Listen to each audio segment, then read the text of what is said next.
Почитувани колеги, благодарам за присуството на денешната пресконференција на ВМРО ДПМН. Признанието дека во Македонија имало шверц на нафта стигна и од Стојанандов. Ако Магаш за Бранко е балкански криминалец, тогаш Стојанандов е коалиционен партнер за Бранко Црвенковски. Покрај Магаш и Стојанандов потврдува дека имало шверц на нафта. Стојанандов во својата анализа за еден неделник јавно признава дека во време кога Црвенковски бил премиер се кршело ембаргото и се шверцувало нафта. Ова второ поред шокантно признание доаѓа од коалициониот партнер на Црвенковски, Андов, кој во тоа време е и председател на Собранието. Како човек кој што тогаш заедно со Црвенковски беа во борбата на политиката, најдобро ги познавале состојбите. Андов, мислејќи на признанието на Магаш и наметнувањето на оваа тема во јавноста пишува: забораваат дека грешките во спроведувањето на санкциите не можат да се исправат сега, а и во иднина. Тие го дале својот ефект и тие биле главен фактор Бранко Црвенковски и СДСМ да ги загубат изборите во 1998 година. Затворен цитат.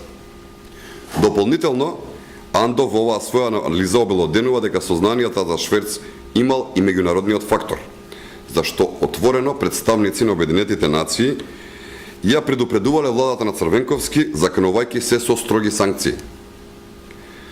Шверцот на нафта бил јавен криминал кој го штител владата на Црвенковски. Ова го тврдеше Магаш, кој е непосреден учесник во тој криминал, го тврдеше и сегашниот коалиционен партнер на Бранко Црвенковски, Љупчо Ѓорѓиевски, за тоа говори и Андов. Овие луѓе почнаа да си кажуваат тајните за криминалот.